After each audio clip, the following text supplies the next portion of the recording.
Bienvenidos y bienvenidas a esta sexta edición ya de su programa de política electoral costarricense. Hablamos de Cultura Electoral 22, vamos de camino a las elecciones de febrero del 2022 y hemos estado haciendo recorridos por los diferentes partidos políticos de Costa Rica, las tendencias ideológicas de cada uno de ellos y además sus expectativas o posibilidades y estrategias. Bueno, primero ahora en el periodo de las convenciones, en los partidos donde habrá convenciones, que en ese caso sería el PLN y el PUS, hasta donde sabemos, al día de hoy, 6 de abril, pero luego ya veremos si tal vez el Partido Acción Ciudadana tiene convención o no, y si hay otros partidos como los que vamos a, precisamente de los que vamos a hablar hoy, que son los partidos convencionales y conservadores, que hemos definido como confesionales, en principio, que son partidos de origen religioso, evangélico, principalmente cristiano, y los conservadores que se ajustan de alguna manera o se arriman de alguna manera a las creencias y a los principios y valores que reproducen o que defienden ese tipo de partidos políticos. Estamos hablando de la política de la religión en la política costarricense, un fenómeno de muy reciente data, ¿verdad? Que ahorita vamos a hacer un recuento de esto, pero primero, antes de entrar, que no me vaya a pasar lo de un programa por allá, ¿verdad? Que se me olvidó saludar a mi buen amigo Daniel González Chávez, mi compañero en esta lead de Cultura Electoral 22. Bienvenido, Daniel. Muchas gracias, Giovanni. Un gusto estar aquí, como todos los miércoles. Muy bien, bueno, sí, ya ustedes, qué bueno recordar eso, Daniel, que el programa sale todos los miércoles. A veces nos adelantamos los martes porque es mucha la emoción y grabamos un poco antes, entonces vamos generando alguna expectativa desde el martes, pero ya el miércoles, fijo, sí, ¿verdad? Antes de que termine el día, lo tenemos ahí en culturacr.net/CE de Cultura Electoral 22. CE 22 es un enlace para ver todos los programas anteriores, culturacr.net/CE22. Y también, obviamente, en Facebook, en Twitter, en Telegram y también en WhatsApp, en el grupo de WhatsApp, que es donde recogemos las preguntas que vamos a ir respondiendo el día de hoy, y a quienes agradecemos mucho su participación, porque en ese grupito nos retroalimentan de manera genial para poder hacer un programa cada vez, digamos, yo espero, más interesante, pero también igualmente educativo, como lo hemos venido planteando desde los primeros, de que hemos hecho análisis de los otros partidos, porque también ustedes sabrán, ya hemos pasado por Liberación, la Unidad, el PAC, los partidos socialistas y también los liberales, y hoy estamos con los confesionales. Daniel, también partiendo de una pregunta que nos hacen, ¿a qué entendemos por un partido confesional? Bueno, la historia de los partidos confesionales no es nueva. En realidad tienen mucha historia, son muy comunes en el mundo islámico, por ejemplo, ¿verdad? La hermandad musulmana que surge en Egipto tiene ramas islamistas, por decirlo de alguna manera, de partidos islamistas en buena parte del mundo. En algunos países es totalmente ilegal, ¿verdad? Y no solamente en países islámicos, por ejemplo, Egipto, etcétera, tienen ilegalizado, tienen prohibido en su constitución que hayan partidos de este tipo. Son repúblicas seculares muy estrictas en ese sentido, pero también en Occidente sucede, ¿verdad? Por ejemplo, en México están absolutamente prohibidos por constitución los partidos confesionales. Ningún partido puede tener vínculo alguno con un grupo religioso, pero sucede en muchos países del mundo, incluso países, digamos, de Oriente, por ejemplo, Japón. Uno de los partidos más importantes de Japón y que ha formado parte de la coalición de gobierno desde hace muchas décadas es el partido Nuevo Komeito, que está afiliado al budismo japonés, y es un partido que está muy fuertemente vinculado con el budismo, y eso pasa en muchos países. Bueno, en Costa Rica tenemos una prohibición, ¿verdad?, para utilizar motivos religiosos en nuestra campaña política. Nos preguntan de paso, ¿verdad?, ¿qué es lo que pasa con esta prohibición o supuesta prohibición? Dice la gente, ¿verdad?, porque hay mucha duda de que realmente se esté aplicando. digamos, la prohibición. Lo que pasa es, y esto es muy interesante, porque estuvimos investigando precisamente para responder las preguntas, en este caso de Diego y de Olga, que están ahí en el grupo de Cultura Electoral 22, y una de las cosas interesantes que pude ir descubriendo es que precisamente el Tribunal Supremo de Elecciones no está en potestad, de acuerdo con el Código Electoral, para prohibir la participación de ningún candidato correctamente inscrito en el proceso electoral. Esto quiere decir que si alguien comete una falta, lo que el Tribunal Supremo de Elecciones debe hacer es llevar el debido proceso. Un proceso administrativo y, bueno, posiblemente que pueda desencadenar también en un recurso de amparo electoral, y ese proceso es el que va a definir si realmente se comete un ilícito, pero el tribunal solamente puede establecer penas en el sentido de multas, por ejemplo, o es decir, que multas o cosas similares, pero nunca prohibir la participación de un partido. Es decir, la ley establece, es como una especie de burro amarrado contra tigre suelto, no sé, ¿verdad? En el sentido de que la ley sí le prohíbe al Tribunal Supremo de Elecciones que el tribunal diga, bueno, no, usted está incumpliendo y entonces no puede participar. No, no se puede evitar que participen, incluso cuando haya violación de algún tipo de prohibición. Entonces lo que habrá luego posiblemente sean las condenas, el tribunal haga una condena que pues no tiene una incidencia mayor a nivel en este nivel que estamos hablando, sino, vuelvo y repito, multas. La única prohibición es que el partido no alcance los 1,000 votos, según lo establece el Código Electoral, ahí ya no puede seguir participando, o que el candidato, por ejemplo, pierda la nacionalidad costarricense, según lo que establece la Constitución Política. Pero aparte de esto, todo lo demás que establece el Código Electoral es básicamente como para establecer si algún partido político está y respetando lo que sucede. Y de ahí viene entonces que precisamente el tribunal no puede, digamos, de alguna manera está maniatado y no puede el tribunal decir, bueno, es que mire, el partido, cualquiera de estos, Restauración o ahora que viene Nueva República o el Renovación Costarricense, Justo Orozco o los demás, decirles, bueno, les prohibimos, ustedes no pueden seguir, no se puede, no se puede. Bien, Y con esto, Daniel, adelante. hay que recordar que la prohibición del uso de la religión le aplica a la Iglesia Católica, ¿verdad? Solamente por disposición de la Sala Constitucional, las prohibiciones constitucionales le aplican a la Iglesia Católica, no a las demás religiones. Por ejemplo, en la parte de la Constitución que establece que un requisito para ser presidente, ministro, etcétera, es pertenecer al Estado seglar, es decir, ser un laico, no ser sacerdote. En algún momento se apeló a la Sala Constitucional que, por ejemplo, no me recuerdo el nombre de este señor que fue ministro de la presidencia, Luis Guillermo, que era obispo luterano, y la Sala Constitucional dijo, Melvin Jiménez, y la Sala Constitucional dijo, no le aplica a los ministros luteranos, porque solo la Iglesia Católica es oficial, entonces la única que le aplica. Y eso tiene una lógica, porque hasta cierto punto, ¿cómo se define qué es y qué no es una religión? ¿Verdad? En un estado confesional donde la Iglesia Católica es la oficial es muy difícil, porque todas las demás cosas, ¿dónde empieza una religión y dónde no? ¿Verdad? La única que está bien definida es la católica. Entonces, muchas de estas prohibiciones, habría que ver, por supuesto, qué pasa si algún día se forma un partido islámico, un partido de otra religión que no sea la evangélica, pero por lo pronto es una prohibición que solo le aplica a la Iglesia Católica. Muy bien, excelente aclaración, Daniel. Y entonces vamos, bueno, a la historia. Alianza Nacional Cristiana es el primer partido político que se fundó en Costa Rica de naturaleza evangélica.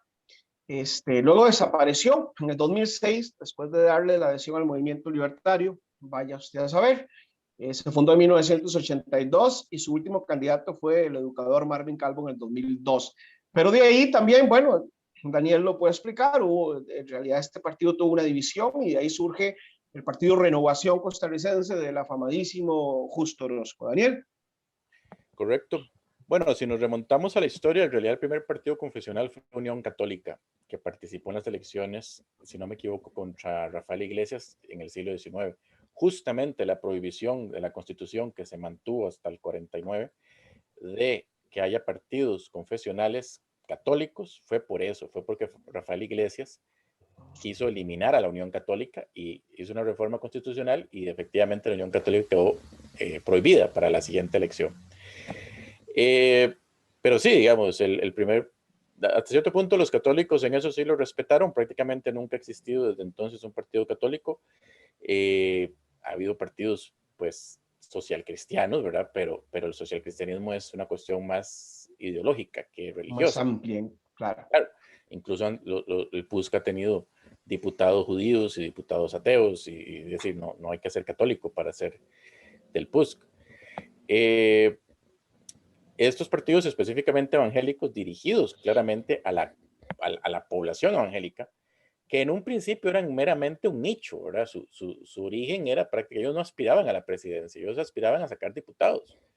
Renovación Costarricense yo creo que nunca había estado, que fue digamos, la decisión de Alianza Nacional Cristiana, que tuvo más éxito, logró elegir diputados. Yo creo que nunca seriamente aspiró a la presidencia. Su función era lograr representación legislativa, lo mismo que Restauración Nacional. Restauración Nacional Sí, también fue eso, una decisión tras la pelea entre Carlos Avendaño y Justo Orozco. Se separan y Carlos Avendaño funda su nuevo partido en el 2005. Restauración Nacional, que es un partido que ya sabemos, bueno, fue creciendo poco a poco. Renovación fue a menos, sobre todo por los escándalos que tuvo que enfrentar Justo Orozco, ¿verdad? Por unas cosillas ahí un poquillo, que mejor no entrar al tema, pero bueno, abusos deshonestos, dirían los abogados, posibles o eventuales, Sí, que al final, bueno, no han sido comprobados. Algunas cosas fueron comprobadas y otras no, pero bueno, evidentemente la ética cristiana, evangélica, se vio a menos y todo digamos, vamos a ver, deslegitimación que vivió Justo Orozco la recogió Restauración Nacional con Carlos Avendaño y llevó al partido luego a tener más diputados en las elecciones anteriores. Y bueno, ya sabemos el desenlace, uno inédito, ¿verdad? Porque en Costa Rica no había sucedido esto en la Segunda República, que es el tema de que hubiera un repechaje, ¿verdad? Una segunda ronda entre un partido de naturaleza confesional, como lo fue Restauración Nacional con Fabricio Alvarado, y el Partido Acción Ciudadana, que tuvo el desenlace del 60, del 61-39, ¿verdad? Que fue el resultado final de las elecciones, que dieron como presidente a Carlos Alvarado, el presidente actual. Bueno, la candidata de Renovación no era no era una mala candidata en la última elección, que fue la segunda vez, por cierto, que tuvo una mujer candidata. Stephanie Campos, periodista, se veía bastante bien preparada. Antes de ella estuvo Mayra González, que la conocí en persona porque fue alcaldesa suplente aquí en Tibás cuando yo fui regidor, que es mejor no ahondar ahí en ese tema, pero... Por favor, Daniel, no saquemos platos rotos aquí. Pero no, sí, Por efectivamente. favor. Dicen que uno no debe decir nada, si no se puede decir nada bueno, mejor no decir nada. Eso mismo. Pero la candidata pero bueno, pero sí la admiro a doña Mayra González, que ella sí denunció a muchas cosas que había hecho Justo Orozco en su despacho de diputado, que fueron incluso a juicio también. Eso hay que reconocérselo. Pero bueno, Stephanie Campos fue una muy buena candidata. Mario Redondo también fundó su propio partido evangélico, más o menos evangélico, en realidad es demócrata cristiano, pero bueno, claramente se asocia con los evangélicos, que fue Alianza Este es un Nacional. partido que podríamos definir ya como conservador, es decir, bueno, los partidos confesionales que claramente definen para estas elecciones, que claramente definen su postura como una postura cristiana, son, bueno, Restauración, que posiblemente tenga de candidatos o precandidatos a Melvin Núñez Piña, el célebre diputado puntarenense, ustedes sabrán también por qué, Correcto. y al que voy es sí, bueno, las croquetas de gato es lo menos que ha dicho, ¿verdad? Y también a Eduardo Cruzan, que es hoy el presidente de la Asamblea Legislativa, logró eso con una alianza precisamente con el PAC y otros partidos. Son los dos de los que se ha hablado que posiblemente sean precandidatos en este partido. Yo creo que posiblemente, claro, Cruzan tiene muchísimo más apoyo, ha logrado mucho más. Es un señorón, ¿verdad? Muy ecuánime. Y después sabemos claramente que el Partido Restauración Nacional se divide en dos fracciones de 7 diputados cada una, producto precisamente de un pleito por platas de manejo de la campaña electoral anterior, una división en la que Avendaño culpa a la gente de Fabricio Alvarado se lava las manos, dice que ellos no tuvieron participación en esto, sino que más bien fueron los de Restauración. Ahí salieron unos pagos onerosos a familiares de Carlos Avendaño, por contratos también un poco dudosos, y también surgieron manejos de las famosas bolsas de dinero que llegaban y que hubo testimonios de esos dineros que llegaban sin ser registrados o aparentemente sin ser registrados, es decir, ahí hay una investigación en ciernes que no se hace, no se ha hecho a nivel legislativo, y me imagino que sí habrá en el Tribunal Supremo de Elecciones, hay procesos. No sé si Daniel tenés más en ese sentido sobre si se está investigando este asunto o simplemente se va a pasar por alto, porque me parece también muy grave que hayan dineros que lleguen a financiar campañas políticas y que claramente la ley, el Código Electoral lo prohíbe, ¿verdad? Y que no sean registrados adecuadamente ante el Tribunal Supremo de Elecciones. Yo sospecho que no. La Asamblea Legislativa está muy concentrada en investigar al PAC. Es obvio que es el enemigo o el rival a vencer. Ellos no se van a enfocar en un partido de oposición en ese momento. No es conveniente políticamente. Tal vez en el próximo periodo puede ser cuando pase un poco la elección, ya si no ganara el PAC, ya no va a ser el enemigo a vencer. Tal vez ahí lo investiguen. Hay que tomar en cuenta que hay que decir algo honestamente. Los 14 diputados que saca Restauración Nacional no se los esperaba. Aquí a Restauración le pasó algo similar a lo que le pasó al Frente Amplio en el 2014, que la gran mayoría de los diputados que sacaron no se los esperaban. El Frente Amplio, estoy seguro, en aquel momento pensaba que con Villalta de candidato iban a sacar 2, 3 diputados, y la mayor parte de lo que tenían era de relleno, y en esa cola se fueron algunos que hicieron una gestión bastante pobre. Uno que tuvo que renunciar por acoso sexual, otra que bien sabemos. Ligia Fallas, recordemos la polémica controversial y radical que fue, ¿verdad? En sus posturas. Claro. Y a Restauración le pasó lo mismo. Por favor, digamos, seamos honestos, Marulín Azofeifa no estaba planeada por ellos que ser diputada nunca, era una candidatura meramente relleno. Igual, bueno, en realidad, curiosamente, con la excepción de Jonathan Prendas y de Ivonne Acuña, claro, los demás, estamos hablando de Harlan Hopperman, de Ignacio Alpizar, de Marulín, de Nidia, bueno, Chan creo que sí tiene una mejor posición, pero muchos de ellos estaban sembrados en segundo o en tercer lugar en sus provincias. Claro, es decir, los que se quedan con Nueva República eran los que, igual vuelvo, con la excepción de Ivonne y de Jonathan Prendas, eran los sembrados, no se esperaba de ellos, ¿verdad? Por supuesto. Y aquí podemos ver, eso se ve en la gestión, porque recordate que ahí está el mismo Carlos Avendaño de diputado, y se nota, es decir, la fracción de Restauración, los 7 que se quedan con Restauración han hecho una labor más madura, más responsable. Oposición responsable, digamos. Oposición responsable, y no han caído en las controversias, los ridículos y las cosas que han caído otros. A la inversa, la otra fracción pues ha sido bastante caótica porque todos son nuevos, prácticamente ninguno tiene experiencia. El otro tiene el liderazgo de Carlos Avendaño, que ha sido diputado 3 veces, esta es la tercera vez que es diputado. Es decir, es un gallo de espuela, ¿verdad? Como dice el dicho.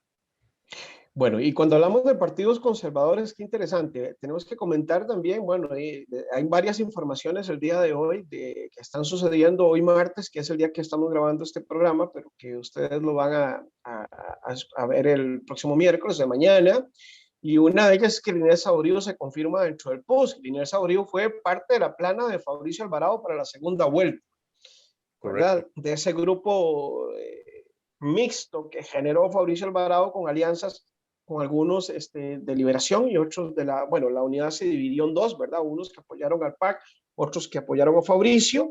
Yo siento que eran como, y Liberación también, pero eran como los oportunistas. Y la otra noticia, a propósito de oportunistas, porque no les podemos dejar de lado el hecho de que hoy Antonio Álvarez de Santi, no estoy diciendo que Antonio Álvarez de Santi sea oportunista, lo que digo es que Figueres se lo dijo en un debate hace 4 años y se lo dijo de una manera bastante grosera. Yo creo que ustedes recordarán o muchos habrán visto el video, que le dijo que era un oportunista y un conveniente y bueno, pues hoy el que Figueres calificó como oportunista le está dando la adhesión. Entonces, Antonio Álvarez de Santi, que era como el segundo en las encuestas, en algunas encuestas que habían salido, hoy se plantea como, bueno, un activo más de Figueres. Y de ahí viene entonces que prácticamente Figueres se va a enfrentar a candidatos desconocidos o que se supone, según las encuestas, están abajo. Sin embargo, aquí hay que hacer un análisis interesante. No sé si lo dejamos tal vez para el final, Daniel, y terminamos con el tema de los partidos confesionales. Creo que tenías algo más que agregar del análisis de las expectativas de estos partidos y los partidos conservadores. No hemos mencionado el PASE, ¿verdad? Que se suponía era un partido a favor de los discapacitados, de la población, de la ley 7600, pero que terminó siendo un partido altamente conservador y muy cristiano. Y los demás partidos que también tienen tendencias conservadoras. El PASE fue un caso muy curioso, ciertamente que inicia en el 2006 como un partido progresista. Yo me acuerdo que lo ponían a la par del PAC y el Frente Amplio, ¿verdad? Estaba en contra del TLC, votaba en bloque con esos partidos. Es decir, y en un dado momento, por alguna extraña razón, Óscar López gira completamente y se va al otro lado. Se transforma, sí. En su segunda gestión, Óscar López incluso hizo un bloque con con Restauración Nacional, con Alianza Demócrata Cristiana y con los 2 diputados que tenían en ese momento Renovación Costarricense. Es algo muy extraño. Se gira completamente, deja de lado el tema de los discapacitados. ¿Qué oportunidad tiene el PASE para las próximas elecciones, no, Daniel? Ninguna. Es más, es posible que ni siquiera que ni siquiera postulen candidatos. Es decir, aquí hay 2 partidos, y Renovación Costarricense, que ni siquiera sabemos si van a renovar las estructuras. Y hay una razón detrás de eso. Acá el problema es que cuando un partido presenta una oferta electoral que es muy similar a la de los otros partidos, se diluye. Eso le iba a decir, Daniel, porque lo que va a pasar es que tenemos 2 partidos evangélicos o confesionales, de Restauración y Nueva República, y la fortaleza de uno va a ser la debilidad del otro, y mutuamente, porque tienen techo, digamos, el voto evangélico. Por un lado, tiene una fortaleza que es el dinero de la deuda política que le dejó Fabricio, porque habiendo sido el más votado en las pasadas elecciones, va a tener más plata incluso que el PAC. ¿Verdad? El PAC ha venido siendo el partido con más deuda política en las últimas 2 o 3 elecciones. Ahorita va a ser Restauración. Y porque eso no es para el candidato, eso va para la estructura del partido. Correcto. Nueva República tiene la ventaja que tiene Fabricio, como quiera que sea, es una figura muy popular. Pero si estos partidos, y algo parecido, uno que se nos olvidó mencionar es el de Sergio Mena, que también es muy similar. Sergio Mena ha añadido... Bueno, eso es una historia muy parecida a la del PASE. Empieza como un partido que se suponía nueva generación, juventud, más progresismo, más derechos humanos, y terminó siendo también conservador. Yo me acuerdo que Sergio Mena, bueno, tal vez él no me acuerdo haberlo visto en persona, pero me acuerdo que gente de él iba a recolectar claramente a la UCR. Conozco muchos casos. Sí, él iba a la UCR a recolectar firmas. Él tenía la imagen de progre. Yo tengo un amigo que es desde el típico metalero, que él fue miembro del PNG. Obviamente ya está decepcionado, pero originalmente era un partido progresista que estaba a favor del Estado laico, del matrimonio igualitario, etcétera, y giró completamente. Y eso es un error. A mí me parece que eso lo que Muy bien, entonces, claramente, ya lo hemos visto en otros partidos, ¿verdad?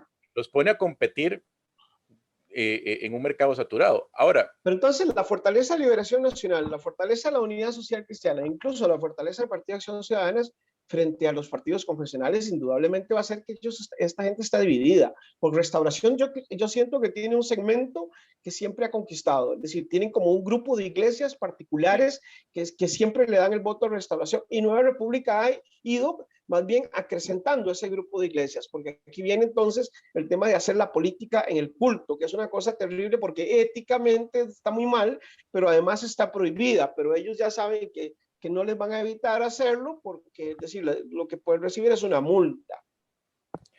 Sí, una multa que probablemente les valga, digamos, vale la inversión, por decirlo de alguna manera.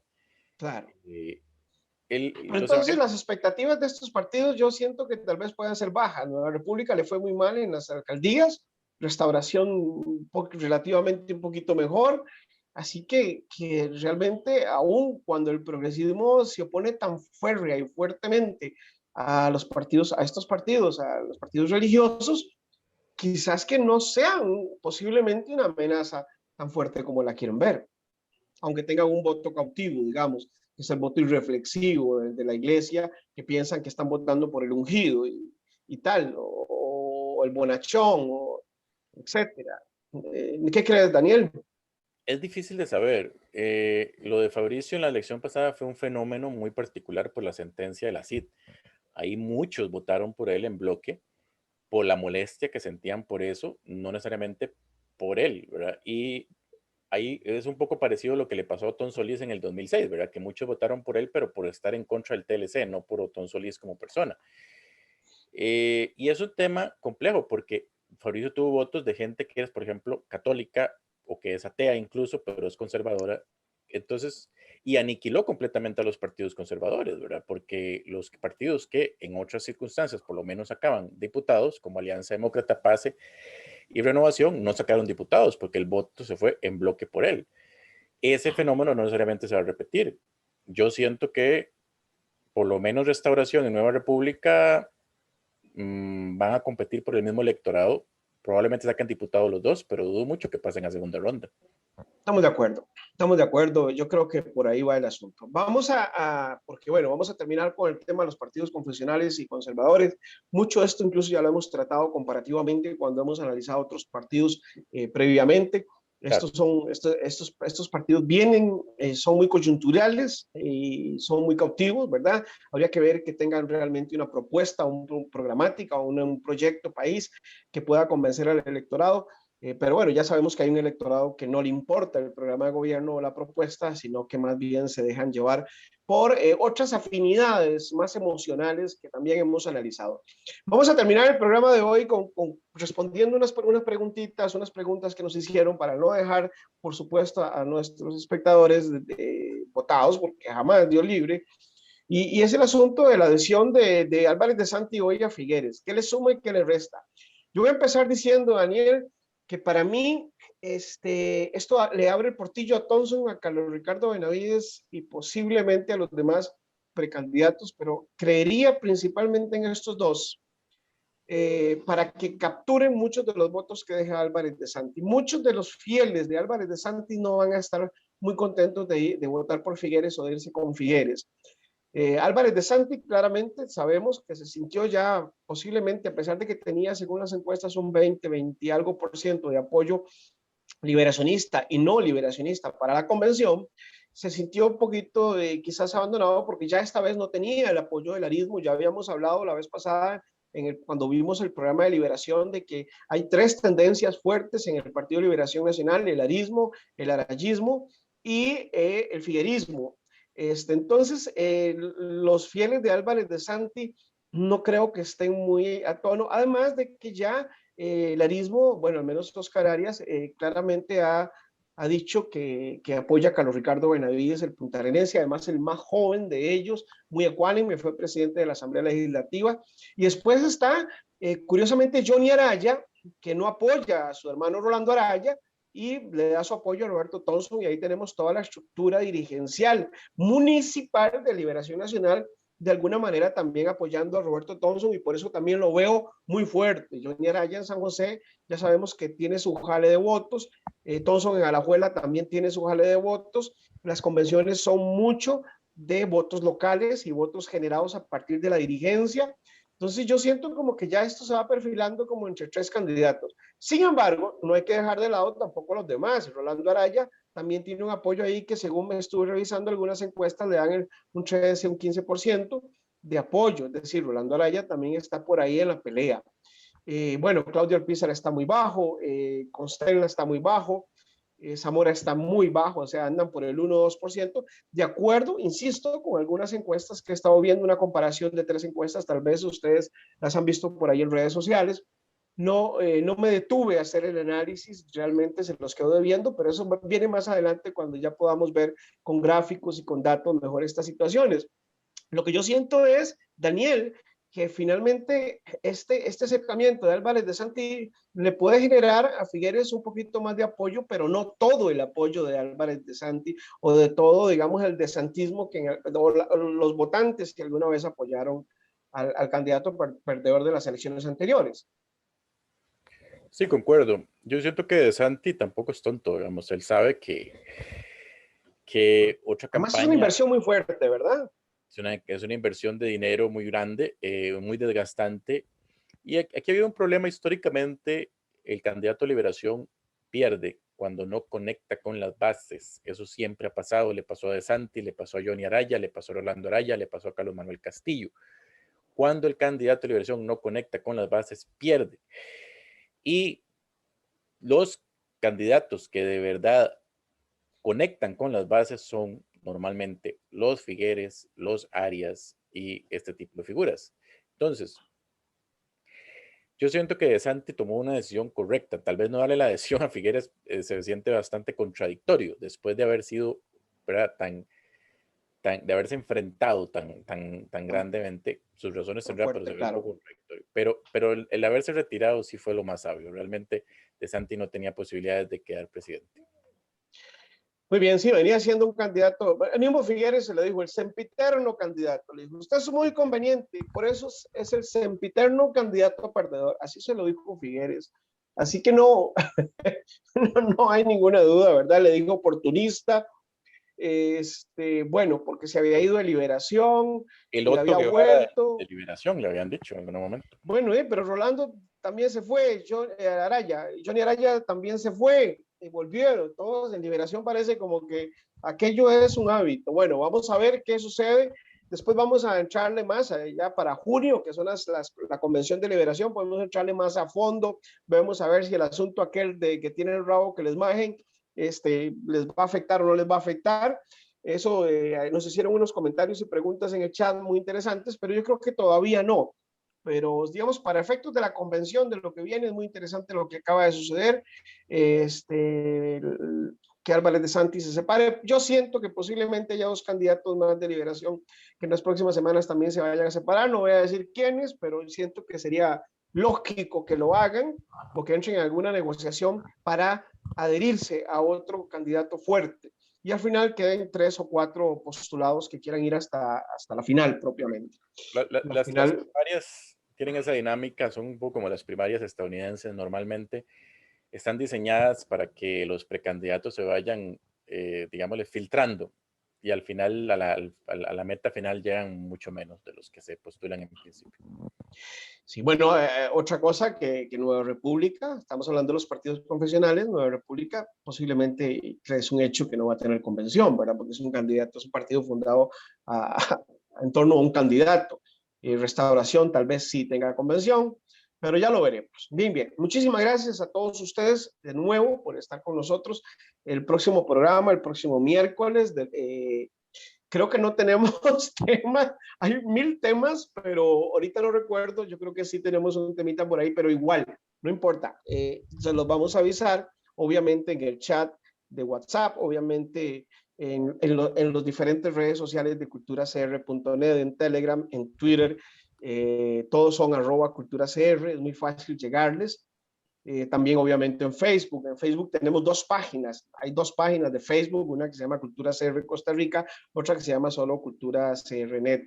Y ambas pues tienen sus particulares seguidores y ahí también pueden comentar y ahí también vamos a publicar utilizando esas plataformas de Facebook. Vamos también a subir este video, no solamente en YouTube, o sea, lo subimos en YouTube para ponerlo en la web, ¿verdad? En culturacr.net, pero también lo subimos al Facebook, a estos dos perfiles que les estoy diciendo para que ustedes sepan que ahí pueden también consultar los anteriores, porque en los anteriores hemos discutido también temas interesantísimos como lo fue el de hoy, y siempre nos quedamos con un montón de palabras aquí, ¿verdad?